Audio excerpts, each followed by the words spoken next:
Assalamualaikum warahmatullahi wabarakatuh. Selamat malam semua. Jadi kali ini kita bakal bahas gimana caranya login pakai Directus. Sebelumnya perkenalkan dulu, saya Inas Harisa, co-founder Coding Juara. Jadi kalau misalkan teman-teman pernah dengar Coding Juara itu apa? Jadi kita ini semacam komunitas yang isinya anak-anak SMK. Fungsinya apa? Supaya kita tuh bisa ngejar materi yang saat ini sedang tren sejak dini, sejak kelas 10 kalau bisa. Jadi sekarang kita sistemnya itu pakai kurikulum untuk pembelajarannya, no-code dulu, pakai Flutterflow, dan Directus. Jadi itu sekelas tentang coding juara ya. Nah, untuk meeting kali ini, sebelum kita hit API-nya, login dengan Flutterflow-nya, kita bakal coba kenalan dengan Directus dulu. Dengan asumsi beberapa dari teman-teman belum nyobain Directus. Jadi Directus itu sendiri bisa dibilang sebagai no-code backend platform yang bantu kita buat mengelola SQL kontennya. Nah, untuk instalasinya sendiri itu sebenarnya ada dua tipe, lokal sama di cloud. Kalau dari dokumentasinya sendiri itu kita bisa langsung milih yang cloud ya sebenarnya, cuman memang berbayar dan harganya sedikit pricey. Nah, untuk yang lokal itu bisa di hosting sendiri. Dan misalkan kita mau hit API-nya itu memang harus di hosting dulu gitu. Jadi buat teman-teman yang mau nyobain, ini tutorialnya gimana caranya jalaninnya secara lokal. Oke, ini kita langsung praktek aja ya.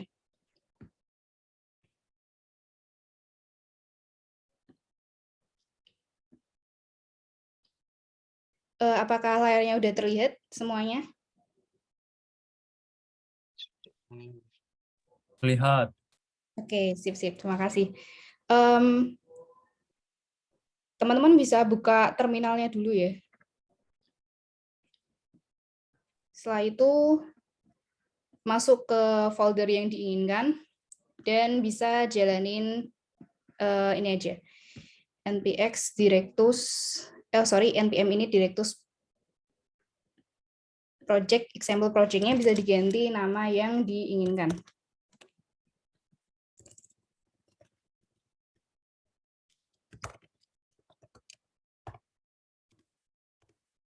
Misal ini, nah nanti kita jalanin aja.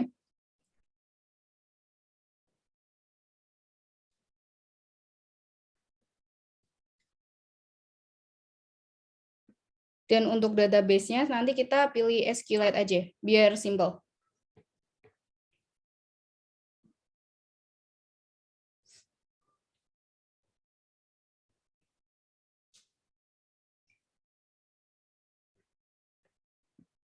Oh ya, buat teman-teman yang mau belajar Directus, ada satu web rekomendasi namanya Learn Directus. Ini bagus banget. Dia praktikal gitu. Jadi, misal kita mau bilang API-nya Directus, ini recommended banget.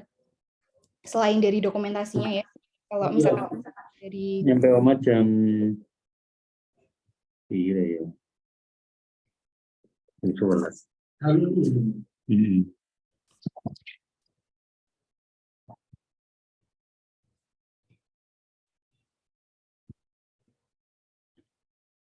untuk teman-teman, apakah ada kendala saat misalkan instalasi lokal buat Directus-nya?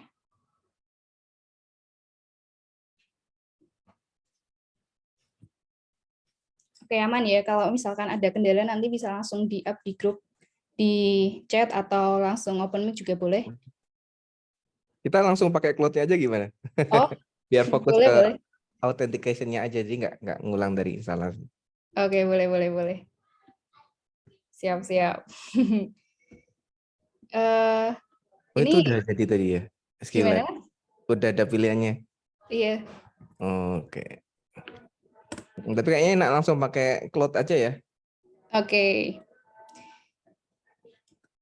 Oke, kalau teman mau nyoba lokal boleh ya, di tutorialnya ada di chatnya. Kita langsung cloud aja. Ini cloud-nya bisa dibuka aja langsung. Login aja. Nah, oke. Di sini kita bisa bikin data modelnya. Ini kan udah data modelnya nih, udah dibikin. Ya kan? Nah, oke, ini bisa kita tambahin aja. Misal kita membuat apa sih? Kita mau bikin apa nih? Makanan, foods. Nah, ini bisa langsung aja nih. Udah ada field yang bisa kita pilih. Dan kalau misalkan mau nambah lagi, bisa banget di sini. Ini ada berbagai tipe ya. Ada input, terus toggle, kalau misalkan perlu boolean. Ada relational juga. Jadi udah ada many to many, one to many, many to one. Jadi gitu. Kalau misalkan kita mau nambah input biasa, ini mau disetel apakah harus banget diisi waktu dibuat itemnya. Ini bisa dicentang aja. Nah, ini misal food namanya apa? Name ya. Ini bisa di save aja. Nah, dia nanti bakal langsung ada di sini. Gitu.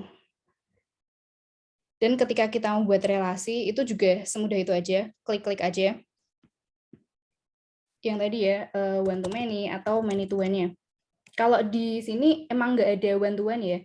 Jadi kalau misalkan teman-teman perlu bantuan, mungkin bisa diakalin pakai one to many. Jadi minusnya di situ sebenarnya. Ini misal kita sambungin ke salah satu collection ya.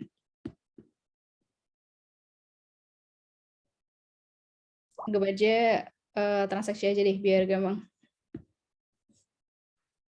Nah, kita tinggal milih collection apa sih mau dihubungin lewat related collection aja. Kalau ke ini nanti itu adalah nama yang ditampilkan di field-nya gitu.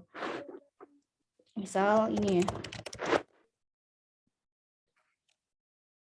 Nah, nanti dia bakal muncul di sini gitu. Oke, sekilas tentang itu. Terus kalau misalkan autentikasinya, kita bakal yang simple aja, login aja. Karena kalau misalkan kita sama sign up, itu perlu custom API, dan nggak sesimpel kita login aja. Jadi kita bakal cek dulu nih di roles dan permission-nya.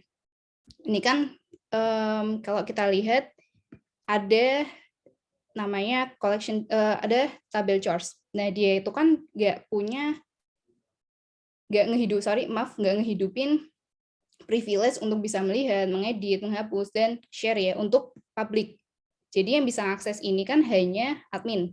Nah, fungsinya login di Directus ini untuk ke Flutterflow tadi, supaya kita tuh bisa mengakses yang privilege-nya itu dimatikan untuk publik. Jadi yang hanya bisa diakses oleh admin.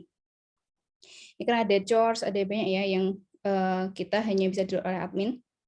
Oke, jadi kita bakal pakai akunnya admin ini yang kita bikin. Kalau misalkan lokal, pokoknya akun yang kita pakai buat login ke Directus-nya. Gitu. Jadi bisa kita langsung buka Flutterflow-nya.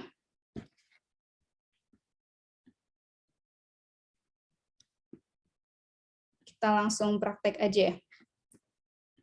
Oh ya, di sini teman-teman boleh langsung nyoba tes call API-nya di Flutterflow atau di Postman. Cuman kalau untuk kali ini kita bakal full di Flutterflow aja, biar nggak bolak-balik.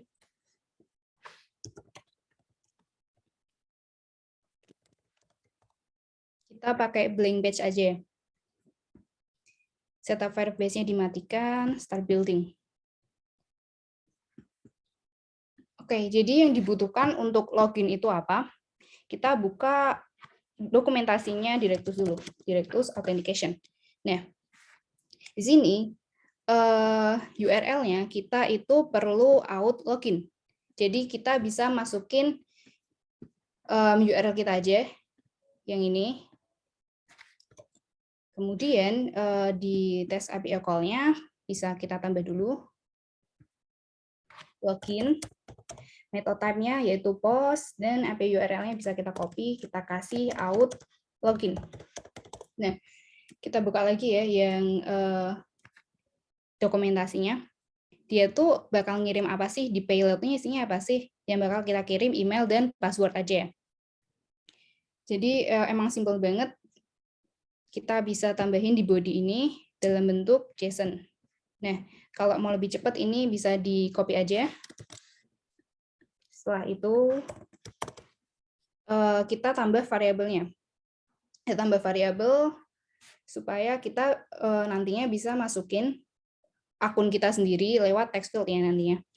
Ini bisa dikasih nama email, type-nya string, kemudian kita tambah lagi password, kemudian type-nya juga string. Nah, kemudian ini bisa dihapus aja. Kita gantikan dengan variabel yang udah kita buat. Kenapa ini? Kok ada kayak gini ya? Sebentar, sebentar.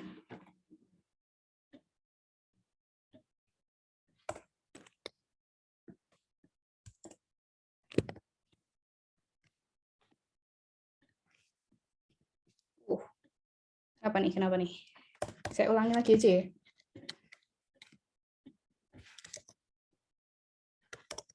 Oke, ini dihapus aja. Dan kita masukkan email. Oke. Password juga sama. Kayak gini aja. Terus bisa kita tes langsung di sini.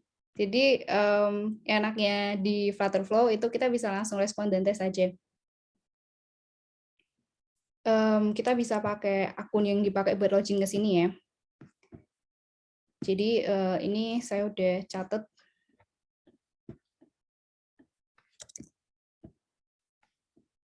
Kita tes aja di sini. Buat ngelihat nanti kita dapat akses tokennya atau enggak. Oke. Nah, ini kita dapat nih akses token, expire, sama refresh token. Cuman dia expire-nya lumayan cepet ya. Gitu. Jadi di recommended-nya ini, nah ini kan udah ada JSON path-nya. Kita bisa langsung pilih aja yang akses token-nya. Ini di select, habis itu kita jangan lupa dikasih nama. Nah, fungsinya ini supaya nanti kita bisa nyimpen akses token yang udah didapat melalui API call-nya. Jangan lupa di add call dan di save. Oke, kita nyoba deh nge-get satu collection tadi. Misalkan kategoris.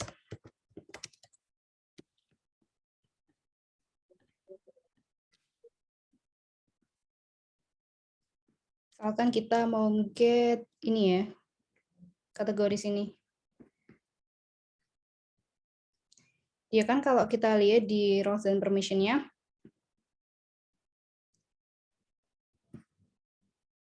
oh wait.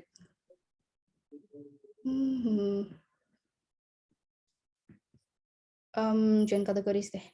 Kategorisnya disable aja tuh ya. publiknya. Udah. Oke. Aman. Aman.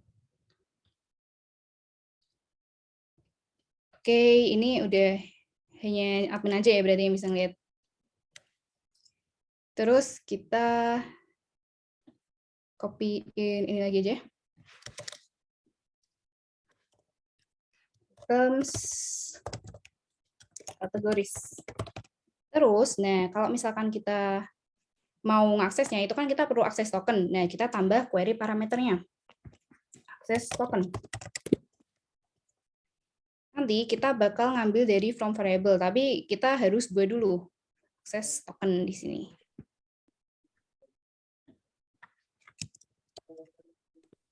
Ini namanya boleh bebas ya, sebenarnya. Tipenya apa? Integer. Nah, setelah itu ini bisa diganti value source-nya jadi from variable. Akses token. Nah, waktu kita coba di respon and test, nanti bakal langsung dibuatin kayak gini nih, ya kan, dari query parameternya tadi. Habis itu, ini kita save dulu. Kita respon and test tadi ya, biar dapat akses tokennya. Nah, ini dapat, kita copy dulu aja.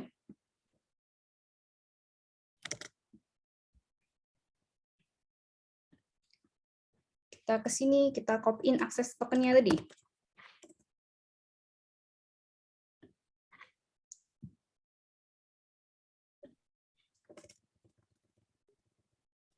Oke. Bisa kita langsung tes API call. Nah, ini dia dapat nih. Aman, ada 2 datanya.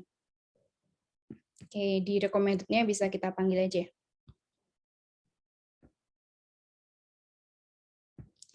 Jangan lupa dikasih nama. Oke. Nanti ini Coba bakal praktekin ini, kalau dibuka langsung di browser harusnya error ya. Iya, Kemarin error. coba buka Ini ya, item kategoris biasa ya. tanpa akses token kan. Oke. Dia nggak Nah. bisa, karena kita nggak punya permission buat publiknya. Tapi kalau dikasih akses token bisa Harusnya ya. Oke, kita coba ya. kopas. Berarti itu di kopas belakangnya aja kan? Di URL-nya aja. Oh iya iya di copy. Nggak mau di ini. Itu aja value-nya di copy aja tuh. Oh iya, benar. Taruh di belakangnya. Oke.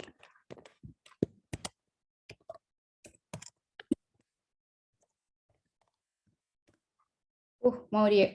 Ini tapi harusnya tampilannya bisa ini ya, bisa kita rapiin dengan install extension JSON formatter. Cuman itu bisa diinstal masing-masing. Ini saya lupa di browser yang ini belum. Oke. Berarti benar ya, akses tokennya bisa berjalan dengan benar. Terus kita coba deh login, tapi pakai UI-nya. Nah, di sini di bagian kolom, kita bisa langsung tambahin aja 2 text field untuk email dan juga password-nya.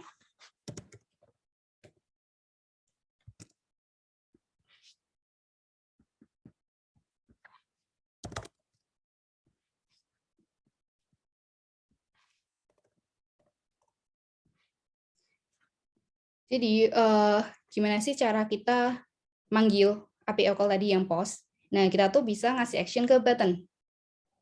Jadi, di bagian sini action, kita kasih aja add action. Terus, kita buka langsung aja deh action flow editornya. Kita panggil aja API call. API call-nya apa sih yang mau dipanggil? Login tadi ya. Setelah itu variabelnya, nah kita bakal milih email dan juga password. Oke.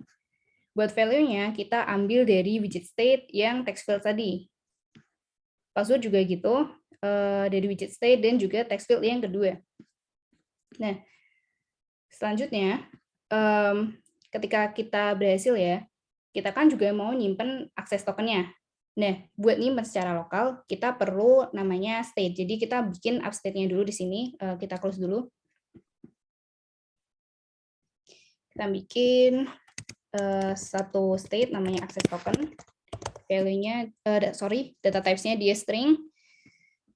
Kemudian kita bikin persisted. Persisted apa tuh Mbak? Jadi ketika misal web kita itu di refresh, itu tuh dia bakal tetap stay di situ. Kalau misalkan dia persisted. Berarti kalau aplikasi gitu, aplikasinya di close terus dibuka lagi datanya masih ada gitu ya? Iya. Oke. Nah, kita buka lagi action flow editornya. Kita update juga kan. Jadi kita kan perlu nyimpen akses tokennya tadi. Berarti kita perlu update state-nya, update state akses token tadi.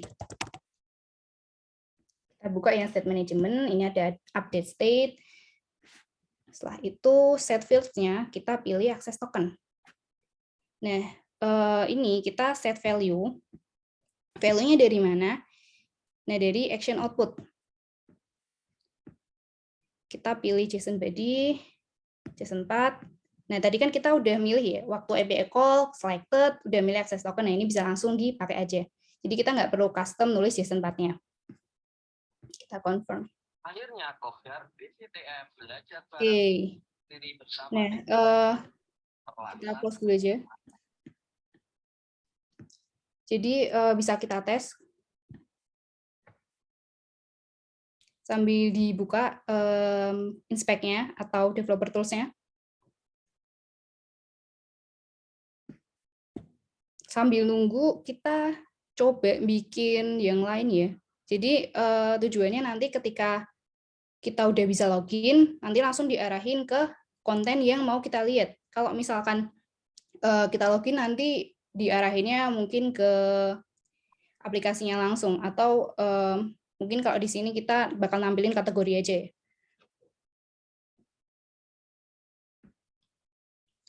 Kita tambah page dulu aja.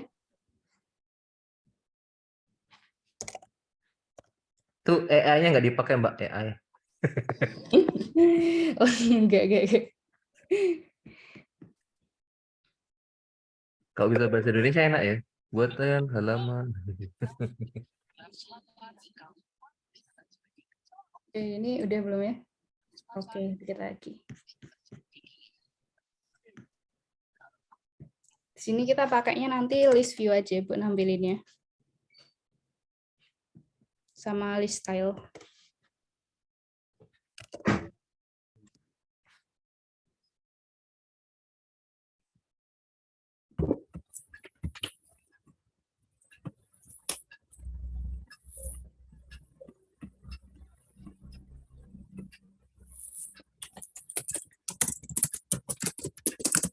Kayaknya itu yang mobile view dimatiin aja itu ya, yang itu loh.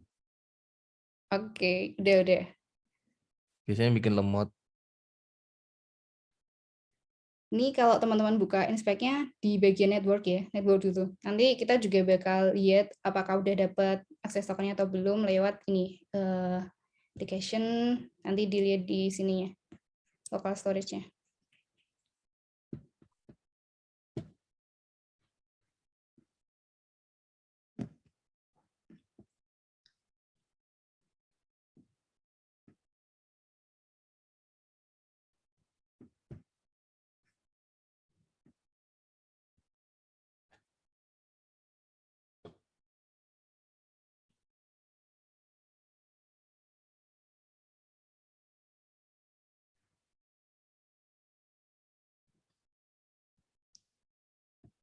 Ini mohon maaf banget, UI-nya jelek banget.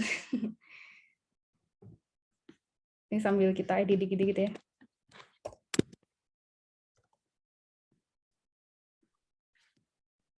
Tapi udah terlanjur di run test mode ya.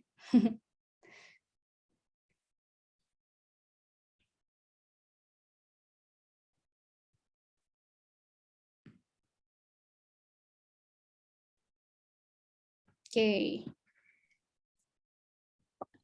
Kita coba login aja sekarang. Oke,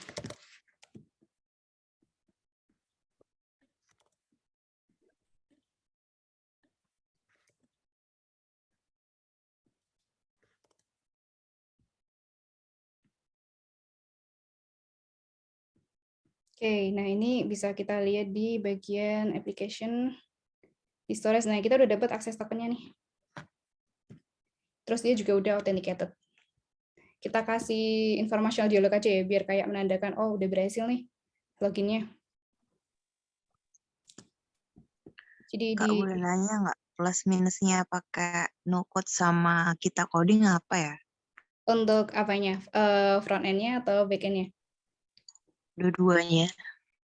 Kalau no code itu ketika kita mau customisasi, misal kalau di Flutterflow ya, buat aplikasi yang gede agak bikin pusing, soalnya kita perlu bikin custom function kan.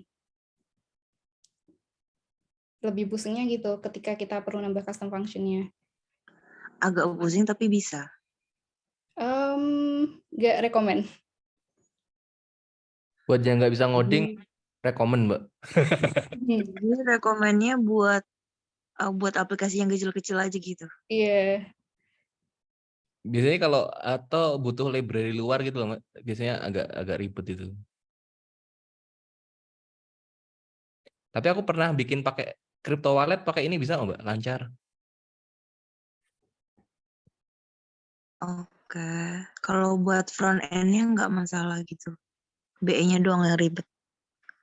Kalau back end Apa sih, gimana? ya kalau cuma sekedar CMS gitu, kayaknya aku pengalaman pakai project itu lancar-lancar aja sih.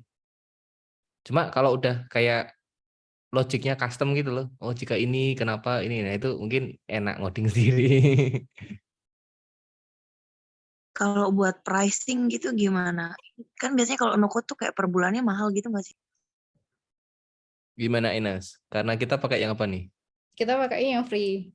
Open source, jadi Oke. bisa hosting sendiri, Mbak. Oh gitu. Tapi kalau misalnya kita dapat klien gitu, emang masih tetap bisa free gitu? Ya, nanti dikasih aja source code-nya. Oh, oke. Kayak Source code, jadi masih tetap jadi code. ya, kalau yang Flutterflow ini bisa diekspor jadi, contoh kan dia bisa jadi website sama apa, Nas? Web? Sama mobile publishing. Cuman kalau misalkan versinya dia Pro di sini, kita juga bisa ini download APK-nya juga. Termasuk download source Itu code-nya berapa ya. duit bayarnya? Langganannya sih 600.000. Cuma Per kalau yang bulan? cuma kalau di grup programmer cepat tuh mereka pada patungan, Mbak. Buat 10 orang. Jadi per bulan cuma kena 60.000. Jadi berapa banyak pun aplikasi yang dibuat, tetap Segitu. segitu ya? Iya. Oh, oke. Ini kayaknya Lumayan ya pada kalau anggota segitu. patungan pada banyak di sini yang ikut. Kan lumayan ya, 600.000. Oke. Itu kalau kita kasih ke klien dari kita patungan itu juga nggak masalah? Gak masalah kan kita kasihnya source code-nya ya, bukan akses Flutterflow kan. Oh gitu. Berarti kayak bukan yang langsung, kan mereka biasanya maunya tahu jadi langsung Mm-mm. ditaruh di iOS atau Google Play kan. Mm-mm. Kayak gitu gimana? Itu bisa Ini dikonekin ke sini, Mbak. Isi one click. Jadi nanti dari sini dikonekin ke apa? Play Store sama App Store-nya kliennya ya, Nas ya. ya. Oh, jadi it's not a problem ya. Yes. Nanti tinggal Jadi diklik langsung masuk sana, Mbak. Enak, Mbak. Nggak perlu itu ribet. oke. Tapi mereka nggak perlu bayar yang 600.000 per bulan itu juga ya? Nggak Kita perlu, yang itu kita aja ya. Kita aja. Oh, oke. Makasih. Lanjut, Kak. Oke. Ini kan masih sepi banget ya. Maksudnya kayak nggak ada pemberitahuan kalau sukses loginnya. Nah, itu bisa kita kasih aja kayak alert. Jadi dia bakal ngasih tahu, oh sukses gitu. Oh ya, ini udah bisa kan tadi. Nah, oke, kita lanjut. Kita kasih action tambahan. Oke, oh gini. Maaf. Kita kasih app state tambahan. Jadi kan kalau kita maunya setelah login tuh kita keluar ya misal, tapi kita udah login nih, kita tuh langsung ke konten yang kita mau, nggak ke login page lagi. Nah itu caranya gimana? Kita bikin satu app state lagi, kita namain aja is authenticated. Ini value-nya berarti boolean. Kita bikin persistent juga. Dan kita update juga saat dia login. Kan login berarti dia login berhasil ya, true. Jadi dia berarti is authenticated ya, yang awalnya value-nya false tadi itu kita jadikan true.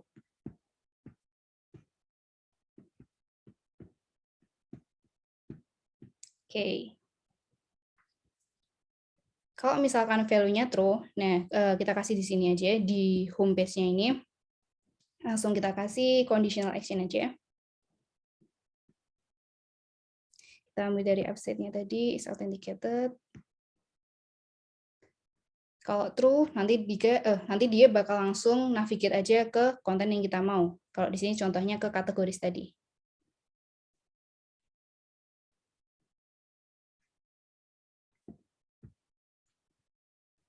Oke.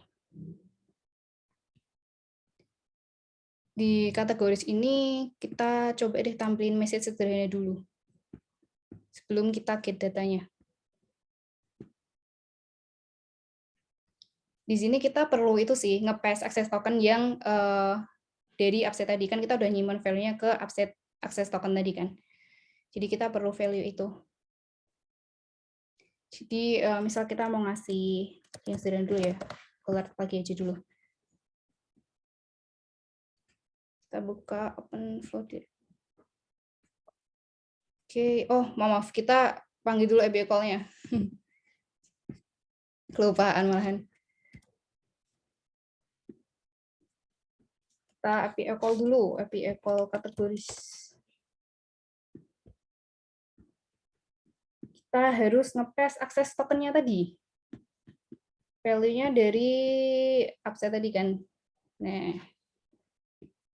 terus kita kasih message dari dulu aja.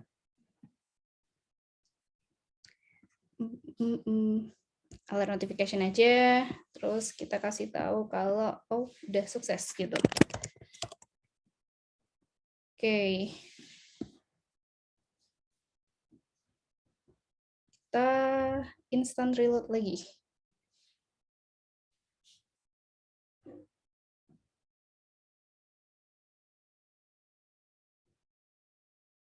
Oh, udah dia langsung masuk ke sini ya, soalnya tadi tokennya belum expired. Oke. Kita langsung get datanya aja di list view ini. Biar aman kita panggil juga deh. API call tadi. Kategoris kita pas juga.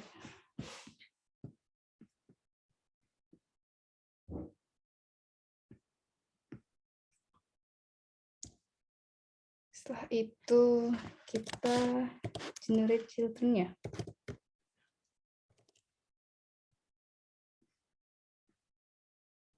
Kita pakai dari action outputs.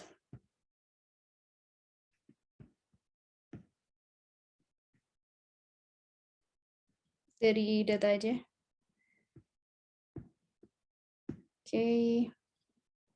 Itu di list style-nya ini. Kita ubah juga value-nya ke kategoris item aja coba deh, biar cepat. Kita JSON path dan value-nya, bentar. Kita cek lagi di sini. Oke. Kita ambil value ini dulu aja. Kita balik lagi ke teks. Item. Oke, confirm. Kita coba instant reload lagi.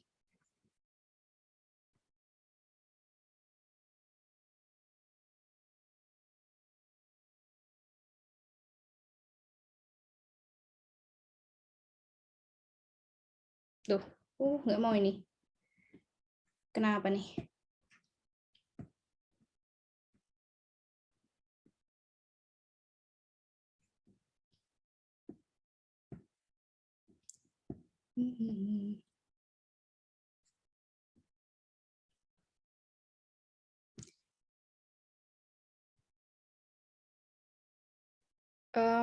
Oke, coba kita bukanya di incognito mode aja. Kita web publish dulu.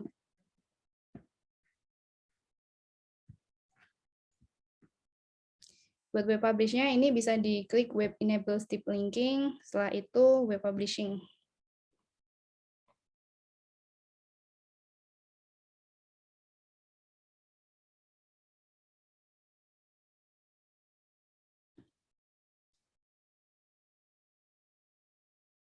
Sambil lihat network request ini penasaran. Hmm? Yang network request-nya yang itu di Flutterflow-nya.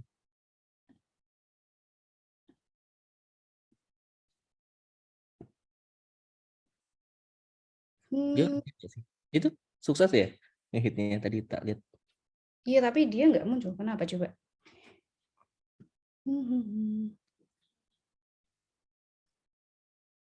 Mungkin belum kan? Dia kan sukses, tapi Kategorisnya sukses tuh ya kayak bawah itu ya kategoris. wait. Nah itu bisa. Iya, tapi dapatnya 0 malahan. Kayaknya salah itu ya, di part-nya ya. Iya, PT kayak salah. Oke.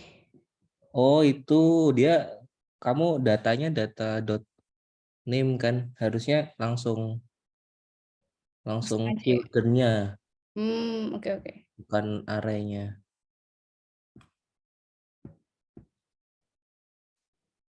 Jadi langsung .name aja. Kategoris item itu kan ada kategoris item. Nah, itu langsung .name harusnya. Wih, oke oke oke. Alert.name. Iya, langsung. Ya, soalnya kalau gitu kan berarti dia ngecek array gitu kan. Oke, jadi ini di instant reload lagi aja ya. Tapi dia telat tadi ya kayak kayak blank dulu gitu. Iya.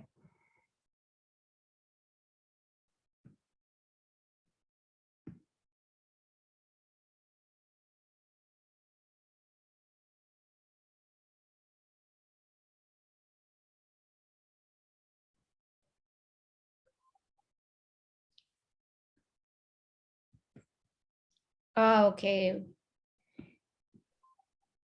Muncul dia, cuman entah kenapa dia perlu diklik dulu supaya muncul. Kayaknya gara-gara itu nggak? Gara-gara notifikasinya nggak sih? Coba kalau dihapus. Tuh apa sih alertnya? Ya alertnya ya. Oke.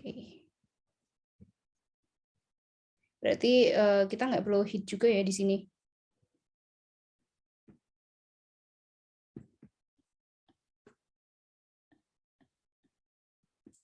Ini dihapus semua aja. Wait. Action chain-nya langsung aja. Oke. Oh iya, dia backend query-nya baru jalan setelah ini selesai. Oke, 2 kali. Makanya dia kayak loading lagi gitu. Apa tuh ada yang error tadi kayaknya merah.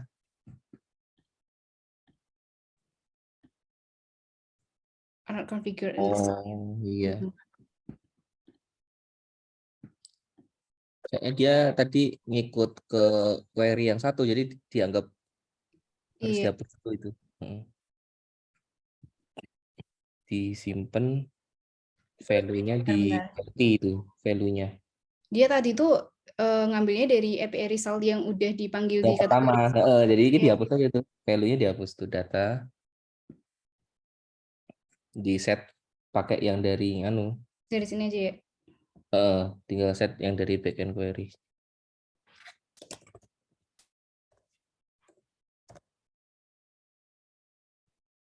Ya, itu kategori response. Data ya. Jadi iya tadi ngambilnya data sih. Harusnya data. Oh iya. Ya, Oke. confirm. Yes. Oh, ada merah. Udah.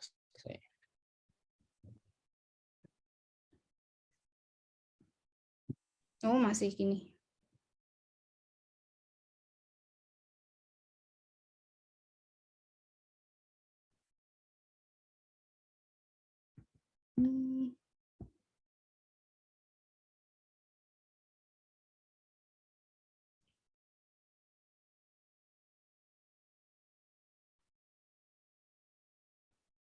Oh, dia malah nggak bisa ngambil.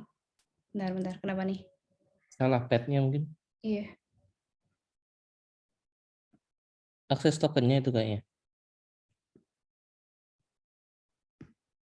Lihat di preview coba. Iya, unauthorized. Akses tokennya expired. Oke. Kayaknya sekalian handling itu aja lah, Lis. Kalau ketika expired, dia di arrange ke login. Siap. Lu barusan ada yang request tuh di chat. Oke. Berarti logiknya ini juga dipanggil kan ya? Yang di login expirednya.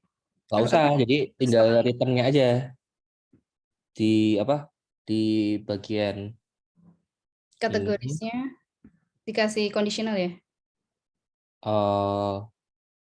Better sih biasanya ngeceknya pas di halaman awal ya. Ya, ini nggak apa-apa sih. Dipindah sini nggak apa-apa. Di kategoris aja coba kasih. Tadi kan yang is authenticated itu cuma dipakainya kalau misalkan dia true doang. Maksudnya kayak login, terus dia true, baru dia rank kategoris. Berarti ini kayak kebalikannya ya? Cuma kayaknya biasanya aku itu apa namanya pas buka action itu toh jadi expirednya itu ngeceknya pas halaman buka aplikasi pertama gitu loh. Jadi kalau is authenticated nggak? Oh ya, terus biasanya ngehit profile tuh. Ngehit profile kan biasanya harus login ya. Iya. Kalau returnnya statusnya kok kan statusnya tadi berapa? Nah, error tuh berapa? 443 ya? Wih, itu udah ditutup malahan. Pokoknya error itu, terus kok return-nya itu as simply as 403 lah gitu. Mm-mm. Dia langsung di redirect ke halaman login is authenticated-nya diganti false. Oh, berarti dia perlu ini juga ya. Dia perlu dapat statusnya juga. Ya, cuma kalau ini kan agak ribet. Mending langsung di kategoris aja, langsung di logiknya aja dulu sementara. Biar praktek aja kan. Jadi Mm-mm. di backend query-nya. Cuma nggak enaknya kalau kita pakai backend query, ketika ada kasus kayak gini tuh susah handlingnya. Bener nggak? Nggak bisa custom ya, Mas. Iya, iya nggak sih? Kalau Iya. pakai backend query kan kalau error bingung nih. Ya, kalau di Laravel juga kena rate limiter seringnya. Iya. Terus kita mau apa? Mau error handling kan pusing nih. Bener nggak? Iya. Bener kan? Nah, biasanya pakai cara tolol. Jadi nggak pakai backend query aku biasanya. Dia langsung on page itu toh On Mm-mm. page load. dia ngehit. Heeh, jadi nggak pakai terus eh, eh, pertanyaan gitu dari teman-mana antara ngeset atau bikin patch variable gitu loh.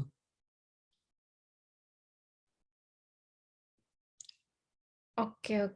Enaknya gimana nih? Mau pakai yang mana nih? Yang paling simple. Paling simpel berarti bikin patch variable dulu. Misalnya Hmm. kategoris. Di page aja, jangan di app state. App state kan levelnya aplikasi ya. Oke, kita balik lagi. Di pojok kanan kayaknya. Ya, Ah, misalnya kategoris. Terus JSON ya. Berarti type-nya JSON kan dia. ya udah. List. Type-nya list. Oke. Nah, itu. Terus query-nya yang backend query dihapus. Yang di kategori atau in list view Mas ini dihapus? Yang di situ, benar di situ. Kategoris udah dihapus. Backend query. Ya, yang pokoknya yang hit API mana ya? Ini Di sini list view. doang yang hit Di list API. view berarti. List view-nya dihapus. Generate children-nya juga dihapus ya? Enggak, itu nanti diganti. Ya, generate children-nya diganti, tapi value-nya ngambil nggak dari situ, tapi ngambilnya dari app state, dari local page state. Nah, ini dari kategoris. Iya. Cuma dia belum bisa dapat value-nya. Udah confirm aja. Nanti mappingnya belakangan. Oke. Di children-nya. Kan sama aja kan, dapat kategoris kan data JSON tuh, data array. Array terus nanti kan dia dot name kayak gitu.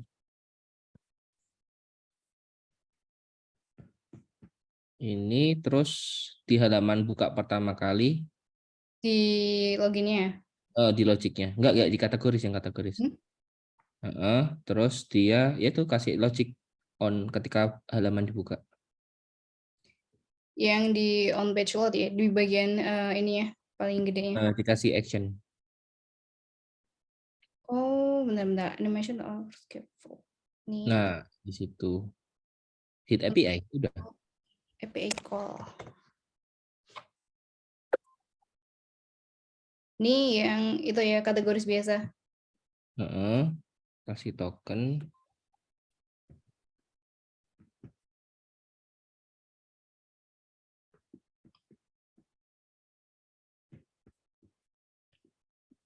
Nah, ketika sukses, dia ngeset patch variable. Oke. Berarti update state management, update page state. Yang di-update kategori list JSON. Dia terus ngambil value ya, set value. Ya, set value. Ngambilnya dari output, action output. JSON body, JSON class. Ini udah ada nih. Data. Oke. Nah, kalau false, kalau error, Oke. Terus baru di ini udah ya, udah dari data. udah pasti ini dia JSON kan, JSON array gitu kan. Otomatis mappingnya harusnya sukses. Cuma yang tadi pas di halaman home, tambahin ketika error, dilempar ke, enggak, di kategori sih. Dilempar Oh ke iya. Berarti di ini halamannya yang itu, ini action dikasih bener. action lagi ya. Yang Navigate false. to. Nah, itu tinggal harusnya kita ngecek sih ya. Harus Hmm, ngecek dulu ya, if action outputnya 403 baru dilempar. Kalau enggak kan berarti ada error yang lain. Oke. Nah, caranya gimana? Itu di close cancel dulu, dihapus. Yang ini dihapus dulu aja. Yang action 3 ini. Nah, itu terus Di action dihapus semua ya? enggak di false, false-nya mau kasih Oh, conditional. add conditional. Nah, kalau ketika action output, Ketika action output, API result ini ya. terus manggil statusnya, Oh, status status coding nggak bisa diambil. nggak bisa ya? Kenapa ini? Cancel dulu. Oh, pakai if sih, pakai. Oh enggak, jangan gini. Sorry lupa, diklik aja. Benar ini benar. Enggak apa-apa, benar. Diklik aja. Diklik. Enggak diklik. Conditionnya diklik. Oke. Condition. Nah, single condition. Nah, ini first value-nya apa? Ngambil dari action output. Status tadi. Terus ya. Ya itu. Oh, Nah, oke, udah. oke, confirm. If equal to 403 specific value kan. 403 ya. Hmm. Oke, confirm. Baru setelah itu kalau true dia di navigate. Ya, dia navigate ke halaman home. Tapi kalau false berarti kan ada error selain 403. Ngomong error hubungi admin. Kasih alert notif aja. Ada error tidak diketahui, silakan hubungi admin. Oke. Informational dialog aja ya, alert.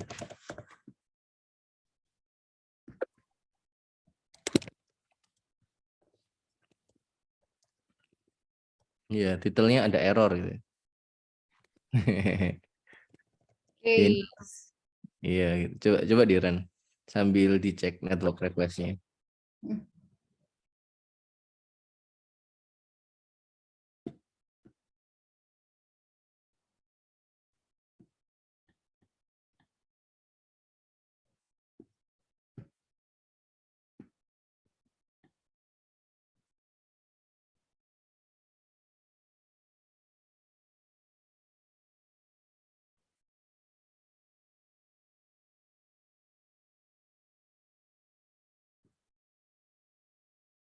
By the way, kalau ada yang mau tanya atau ikut ngasih masukan, langsung up aja ya di chat apa-apa.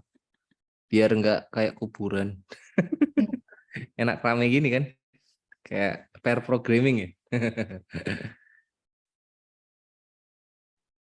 Tapi asik juga ya bikin event pair programming gitu tapi no code gitu ya.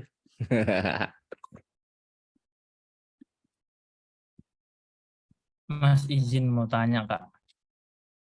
Yes, gimana Mas? Mbak Kalau Ina coba ini. Gimana? kan saya ini background-nya kan ini web developer, udah biasa buat API di back end. Nah, saya nyobain Flutterflow ini kan supaya memudahkan buat front end. Kalau misalnya saya buat front end, terus saya buat back end-nya manual, misalnya login, habis itu udah ada back end-nya, terus saya mau buat dashboard CRUD-nya lagi, itu diimport ke Flutterflow bisa nggak? Yang update back end saya yang saya buat manual. Apanya tuh yang ditaruh di Flutterflow? Kalau misalnya Flutterflow saya cuma buat drag and drop UI aja, terus saya ngisiin ininya di back end karena API-nya pakai ini Java atau apa gitu. Soalnya belum jauh juga ngulik jadi nggak tahu kan ya, makanya nanya. Terus kan saya udah masukin kode back end-nya itu di Visual Studio Code. Kan Flutterflow-nya tadi buat drag and drop UI-nya aja, saya download kodenya, saya masukin situ back end. Habis itu saya menerusin codingan saya lagi. Bisa nggak kayak gitu, Mas? Codingan backend maksudnya? codingan backend atau bisa langsung dari Flutterflow ngoding gitu. Kalau di backend, Flutterflow nggak bisa buat ngoding backend, Mas. Nah iya, Nggak berarti bisa. ngodingnya kan di Visual Studio Code. Nah kan itu udah yang terbaru kan ya, yang ada kode backend-nya. Terus yang ada kode backend sama yang Flutterflow tahap 1 itu mau saya masukin lagi ke Flutterflow yang ada backend-nya itu, nggak bisa ya? Nggak bisa. Jadi Flutterflow emang diekspor bentuknya code-nya code Flutter juga, Mas. Nah, code Flutter itu cuma bisa jadi website sama mobile, tapi nggak ada backend-nya. Emang backend-nya terpisah, beda code base gitu. Oh, buat nge-consume aja berarti dia ya? Ya, dia cuma bisa consume API aja gitu. Jadi nggak bisa kayak tadi kan ini dia API-nya juga pakainya Directus kan, dia bikin backend-nya di Directus, terus di apa? Di mana? Flutterflow-nya cuma consume login, ngambil konten kayak gitu doang. Oh ya, paham. Saya kira bisa langsung sekaligus ngoding backend. Enggak, ya anggap aja kayak bikin kayak codingan aplikasi Android, ya kan, React dan sebagainya, dia cuma consume API doang. Oh ya, paham. Sip. Kalau habis nonton video kayak gini ada ini nggak Mas, rekamannya? Tadi kan ada recordingnya gitu di start. Cuman dapat atau enggak? Ada di itu di YouTube ada kok. Iya, nanti saya YouTube-nya sama kayak nama ininya ya, Telegramnya. Iya, programmer cepat ya. Maksudnya biar ngodingnya cepet ya.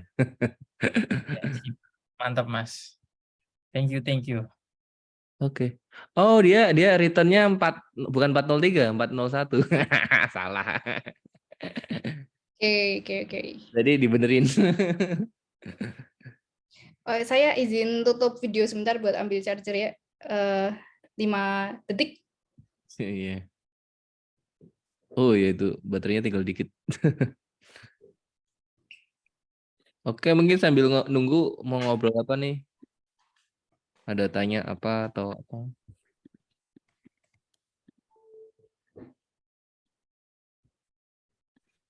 Oke, ngedit condition-nya lagi. Oh, tadi 401 ya? Iya, 401. Lupa 403 itu apa ya? Apa sih 403 itu? Authorize. Oh iya. Forbidden dia. 403 itu forbidden. For Trump. Nah, forbidden berarti nggak punya akses token dia, gitu kan? Kayaknya belum deh. Kayaknya belum kesimpan. Cek lagi.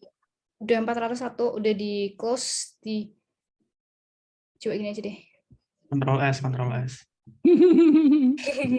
Otomatis kesimpan, Mas.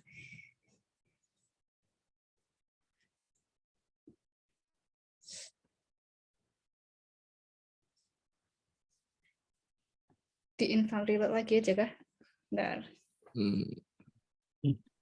Suruh kontak adminnya ini berarti. Iya, maybe. Ya Kak, satu lagi dong Kak, mau tanya tentang Firebase nih. Firebase itu kan ini ya, real time gitu, NoSQL bukan sih? Ya, NoSQL dia. Kalau kita pakai, misalnya aplikasinya sederhana, nggak apa-apa kan ya kalau kita masih pakai SQL kayak MySQL gitu. Firebase kan belum pakai juga semuanya, kan cuma buat muat data aja. Bisa sih.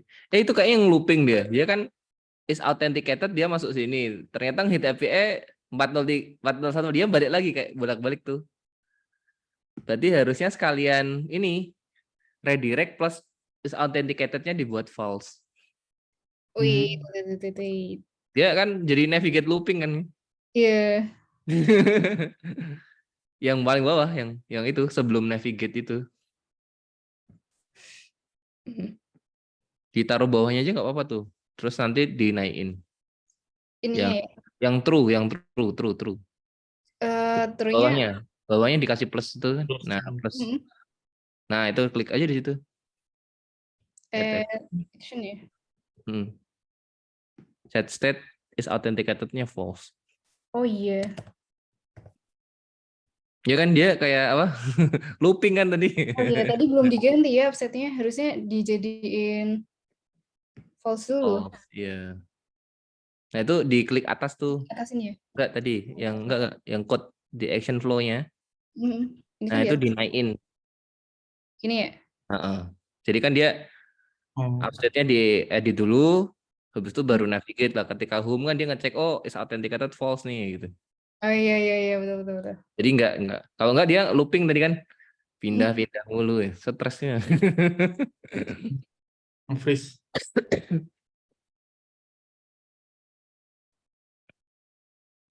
Tabel user ID melihat kedol di web pakai session. Kalau di sini kita biasanya pakai JWT, Pak, JSON Web Oh iya, Token. ini dia langsung diarahin lagi ke login page-nya. Aman, Mbak Dea? Aman, aman.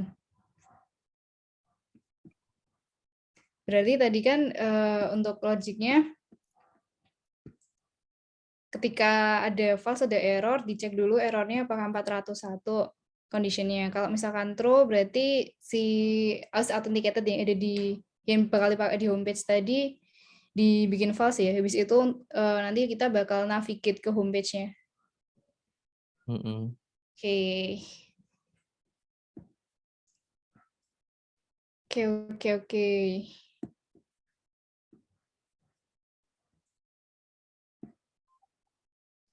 Paling kasusnya ini, terus apa lagi ya? Ketika expired, ketika ngecek home.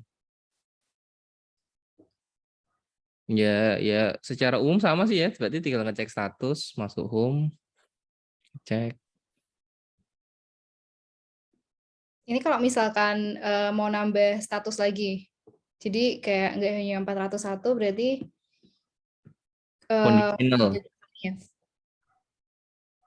Gimana Mas? Ditambah if else lagi di itu. Di false-nya ya? Enggak, di atas bisa kok. Di atas itu pas di condition itu tuh. Tapi yang multiple condition itu ya? Iya. Oh, oke.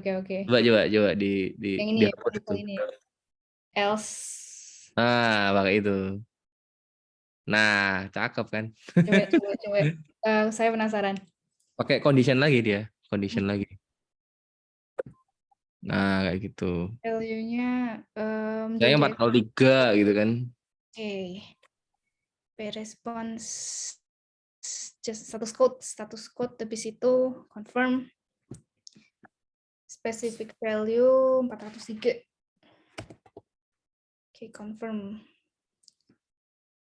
Nah, itu dia masuk di tengahnya dia. Iya. Nah, itu jadi kalau yang pertama pojok kiri, terus kalau yang ada di tengah, kalau nggak memenuhi syarat kedua-duanya dia pojok kanan. Kalau misalkan ketemu 403 tapi apa ya? Disamain sama kayak gini juga nggak masalah ya? Ibaratnya. Iya, harusnya sama sih. Kasusnya sama. Oke. Makanya kalau kayak gitu biasanya pakai or. Or-nya tapi nggak di sini. Jadi di or-nya itu di conditionalnya, di first conditionnya if. Ya, yang first condition diklik. Nah, itu second value equal to second value itu. Nah, Value. enggak, yang sebelumnya ini dihapus dulu. Ini ya, semua dihapus dulu ya? Enggak, yang ini aja, if-nya aja. Oh, oke. Aja. Enggak, ini udah bener yang di first condition-nya. Ya itu yang dihapus. Caranya itu terus sebelah pensil itu tuh. Nah, itu nggak bisa ya diedit ya. Adanya copy variable dong. Oh, multiple-nya dimatiin dulu aja ya? Matiin aja dulu nggak apa. Nah, itu diganti nih. Ini dihapus. Nah, itu diganti condition value. Nah, itu. Ini bisa dikasih kayak tadi lagi ya? Kalau ini single condition ya.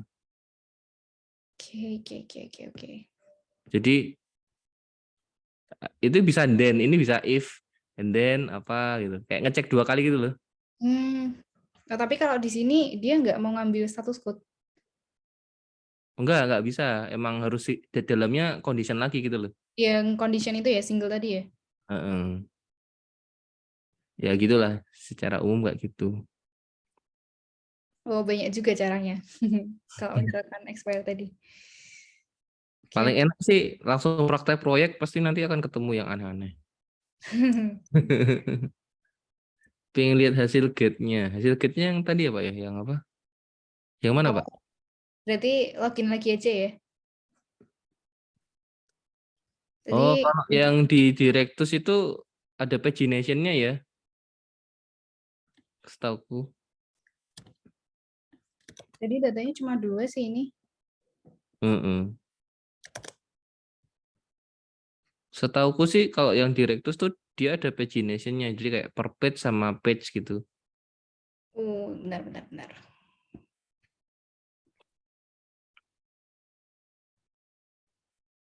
Biasanya tergantung backend-nya ya itu, mau apakah nampilin semua atau dikasih pagination.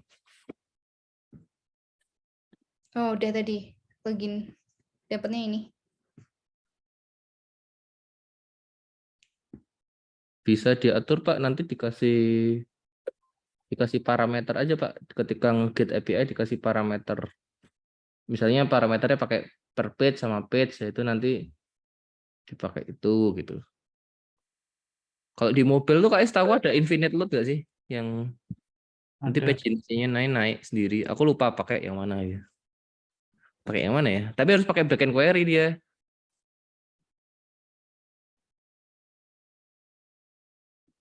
Makanya paling enak tuh session sessionnya aman atau enggak ngeceknya di halaman pertama ya. Pin berarti ya, Mas. Pas halaman pertama kayak ngehit API gitu loh. Ngecek bahwa akses tokennya bisa dipakai atau enggak gitu. Soalnya agak repot setahu Flutterflow itu kalau udah ada masuk itu ngecek interceptor itu susah ya. Nggak ada global interceptor gitu kan. Pakai Dio atau apa. Tapi overall gini ya berarti ya. Misal siswa login maka get semua siswa. Oh, Backend-nya nggak sih, Mas, itu? ya itu di backend-nya sih, Pak. Tergantung backend-nya apakah otomatis ngefilter atau filternya harus dikasih di parameter URL-nya.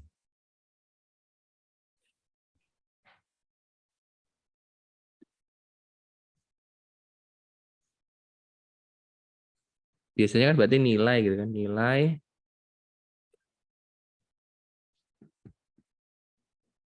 Ya tinggal di ini aja misalnya nilai terus ini sama dengan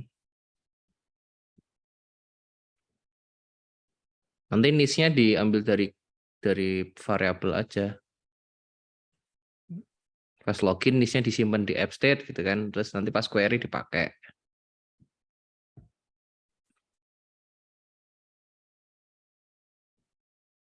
Apa ya kalau praktek query aja, Pak. Datanya banyak. Halo Mas, maaf boleh tanya? Gimana? Ya Mas, tadi ini sistem ngeceknya itu per page Mas. Misalkan tadi di page kategoris dia ngecek apa namanya loginya masih ada apa enggak. Itu enggak ada sistem routing gitu ya Mas ya. Misalkan routing apa aja nanti dicek biar nggak ngecek satu-satu per page. Oh ini harus masih login apa enggak gitu. Gimana? Jadi ngecek per page-nya Coba misalkan deh. tadi kategoris kan apa dicek tuh dia usernya masih login apa enggak. Kalau enggak di redirect ke homepage. Nah, nanti kalau page-nya banyak apakah diperlakukan seperti itu? Atau ada apa namanya buat ngehandle routing yang authenticate gitu. Intinya mau ngatur apa? Berarti yang bisa buka halaman ini yang udah login aja misalnya kayak gitu kan? Heeh. Oke. Mungkin mindsetnya perlu dirubah ya. Kalau kita pakai React bisa pakai routing ya, Ines ya. Kalau di Flutter konsepnya itu ada halaman coba di setting initial page itu ya, Ines ya. Yang di sini. Jadi enggak Di up tiles. Nah, Initial ini app. jadi konsepnya itu kalau pakai mobile app itu kan kita nggak bisa langsung buka halaman sesuai URL yang kita pingin nggak sih? Bener nggak? Bener ya? Ya, Nah, otomatis dia ngeceknya di entry page ini, Mas. Apakah dia udah login atau belum? Nanti ketika dia udah lewati halaman ini ya berarti dianggap dia udah bisa login dong. Buka halaman kayak gitu. Validasinya di halaman depan. oh enggak Kalau Mas. Kalau tadi kan kalau sebelum login ya, kalau udah login terus expired Mas, kan di setiap page misalkan ada 10 page tuh. Nah di setiap situ kan mau ngedetek tuh tadi, oh ini udah page-nya udah expired belum, Oke. expired belum. Apakah itu bisa dikelompokin? Oh ngeceknya di satu, tapi udah kedetek ke semua page gitu. Nah, itu di Flutterflow nggak ada. Cuma solusinya pakai itu apa namanya? Action block. Pernah nggak ya Ines bikin action Iya, block? Nah, itu. Nah, ini Mas bikin pakai ini. Nah, Jadi scoop-nya apa? dia reusable gitu ya nanti ya? Bisa dipakai lagi gitu. Jadi bikin sekali nanti bisa dipakai lagi tempat lain. Misalnya kayak error handling gitu kan. Bikin action block aja di sini, coba bikin error handling gitu. Ini tapi dia scope-nya juga dibikin up level ya? Misalnya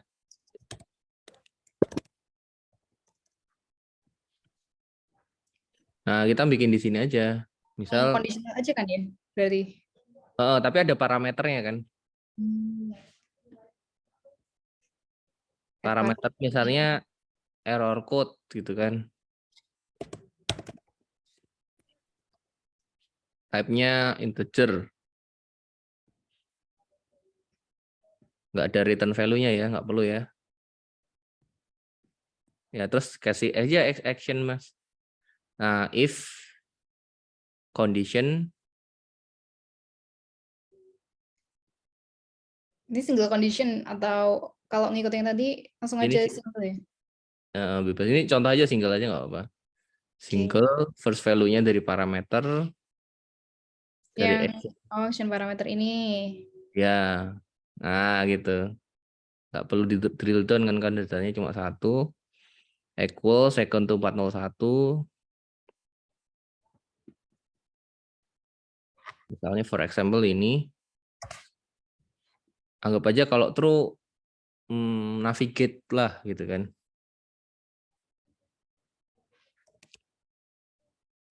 Navigate ke home gitu misalnya. Iya. Salah.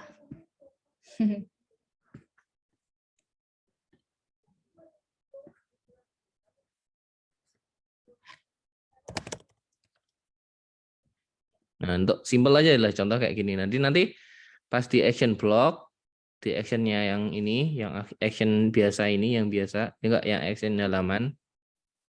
Yang kategori sini ya.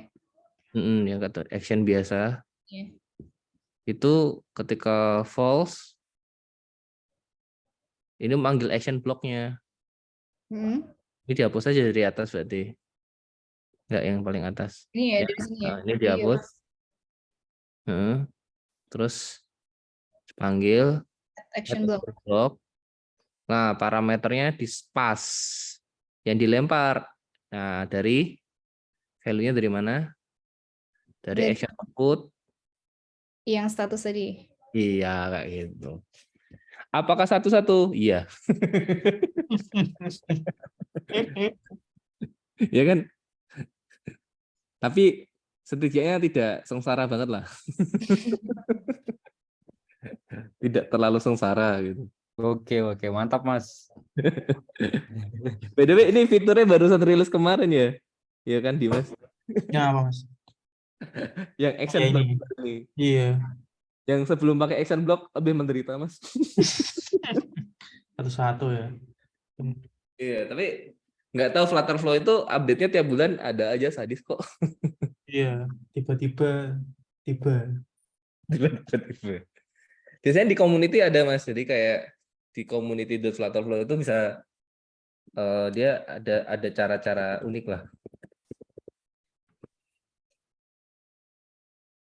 Googling aja namanya interceptor gitu.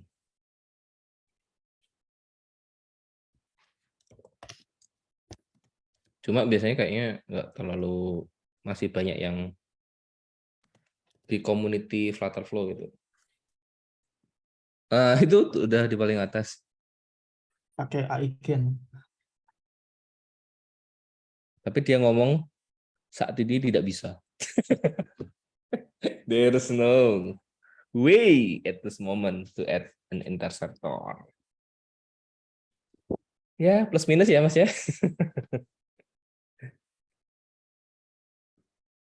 Tapi jujur buat saya yang malas ngoding ini sangat membantu Mas. Cepet cuan Mas yang penting. Iya, soalnya kerjaan kayak gini project yang tadinya berbulan-bulan, 3 hari seminggu selesai. Single factor lagi kan. Yang penting bisa bikin back end, front end-nya kan bisa bikin sendiri pakai Flutter.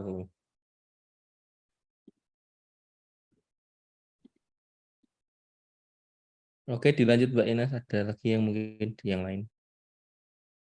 Oke.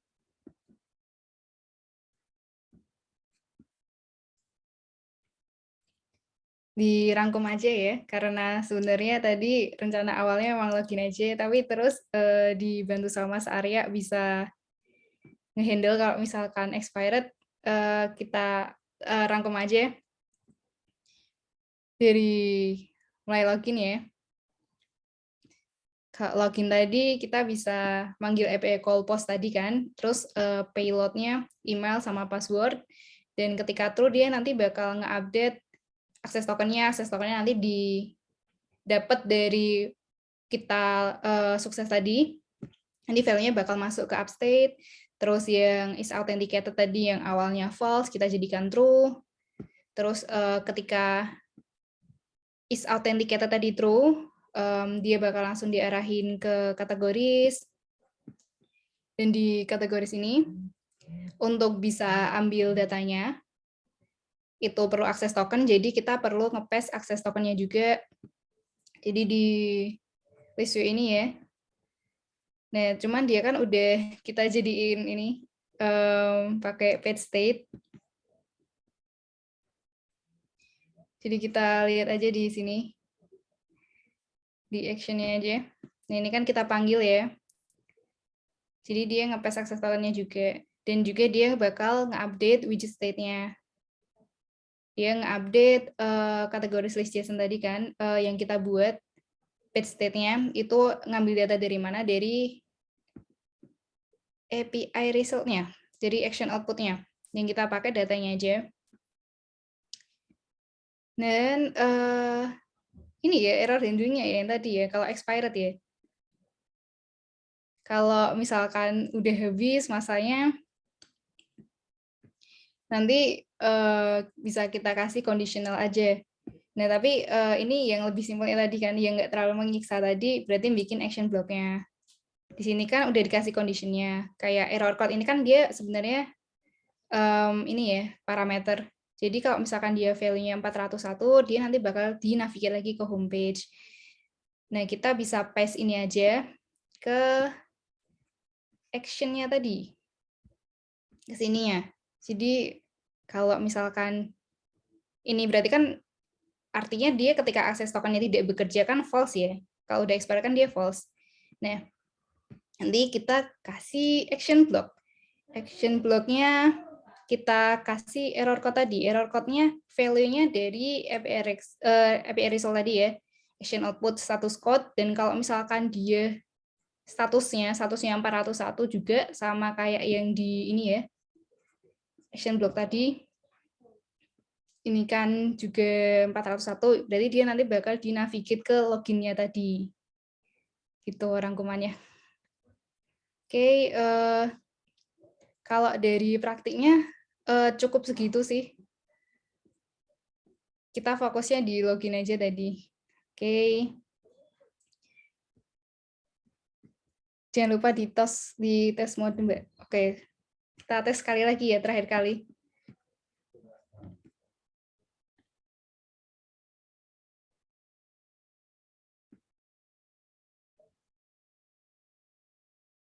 Apa pakai yang ini aja ya? Nyoba yang web publishing aja ya?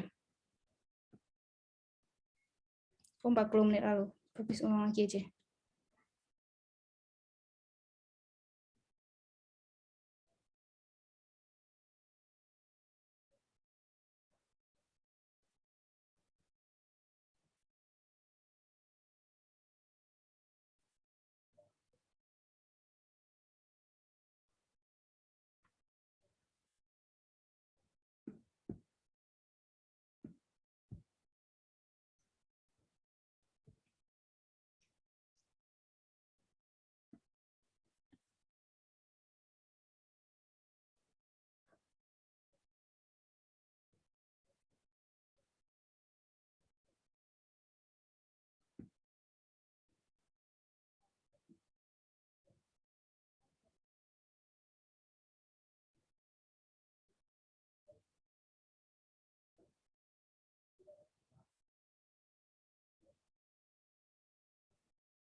Oh iya, ya ampun, ini lupa di-update tadi state-nya.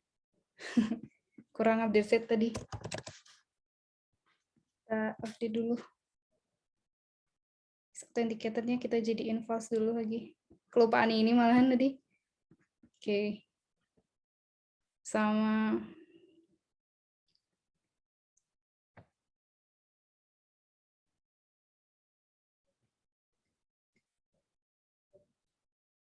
udah sih.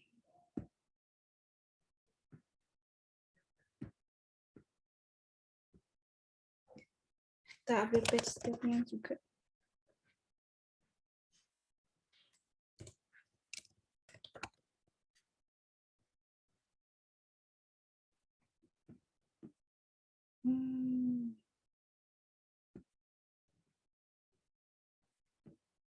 Nah, udah.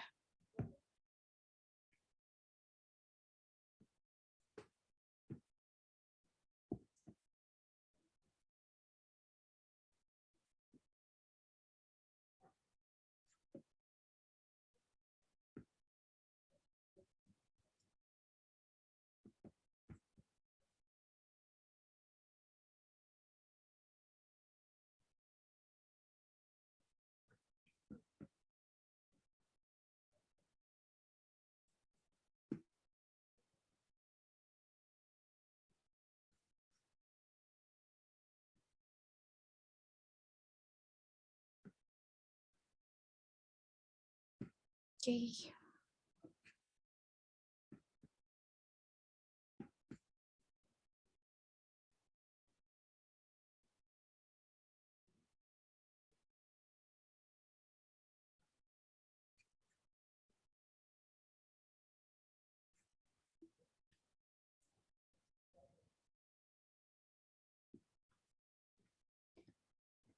Untuk tes mode itu tergantung bandwidth atau spek hardware. Gimana Mas Arya?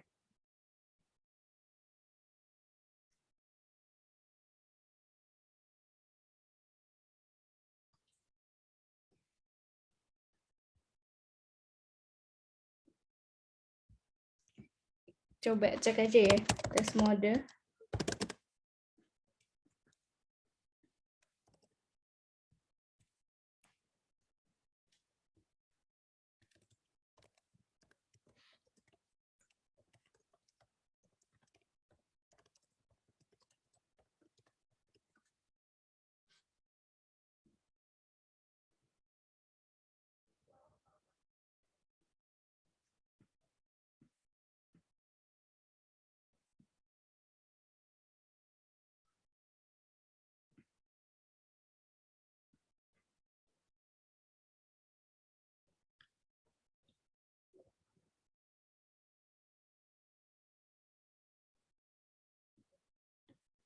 Kayak nggak ada isu ya kalau tentang bandwidth.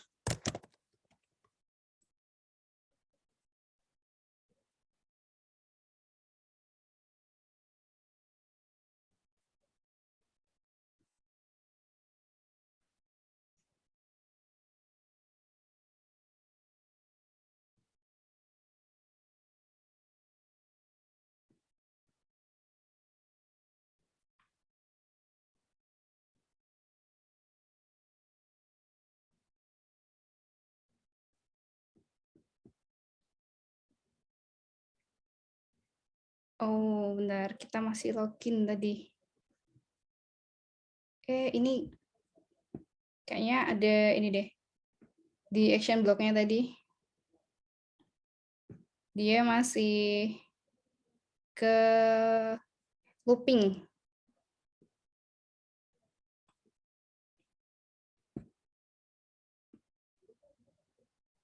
Upset, ini udah dijadiin false. Harusnya udah benar sih.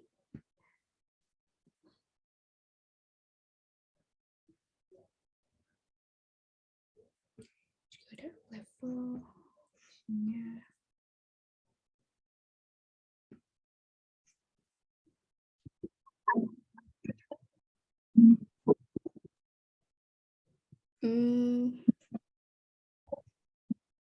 Pakai datanya apa?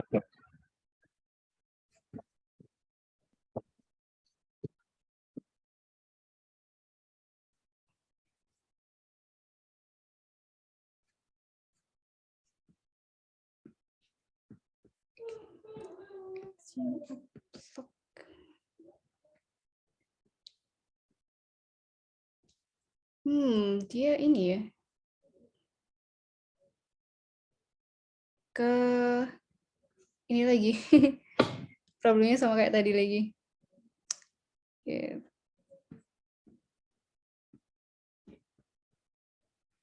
Ini set file-nya udah di false ya, is authenticated-nya. Kayak error code ketika dia true.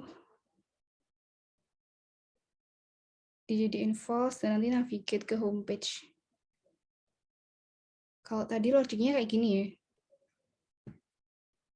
Cuman ketika di action block, kenapa ini?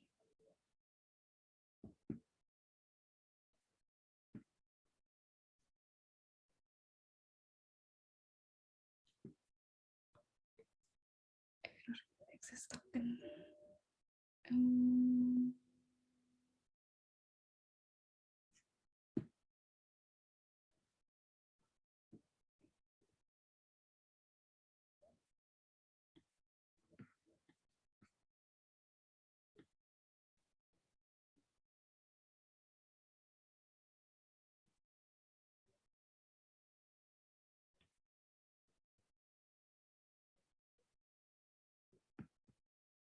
Oke, udah. Berarti tadi dia perlu di ini.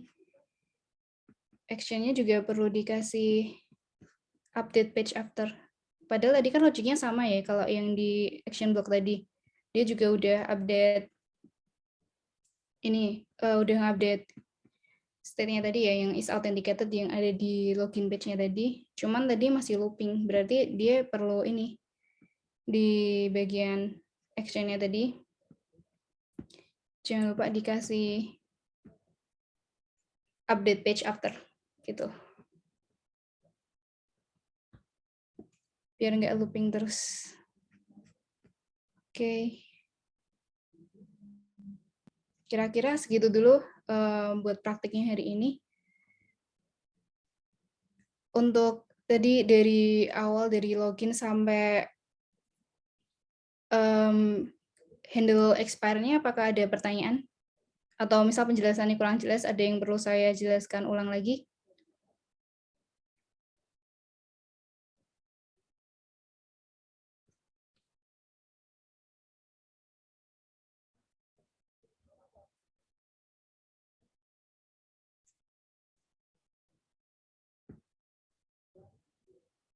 Oke.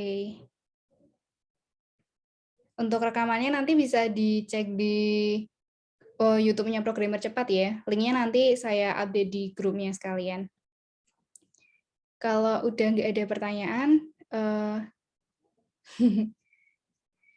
Oke. Kalau udah nggak ada pertanyaan, saya cukupi dulu video kali ini. Wassalamualaikum warahmatullahi wabarakatuh. Mohon maaf jika ada salah kata. Terima kasih udah nyempetin waktunya buat join di sesi kali ini. Semoga ilmunya bisa dipraktekkan ya. Oke. Terima kasih sekali lagi. Siap, terima kasih kembali Mbak. Oke.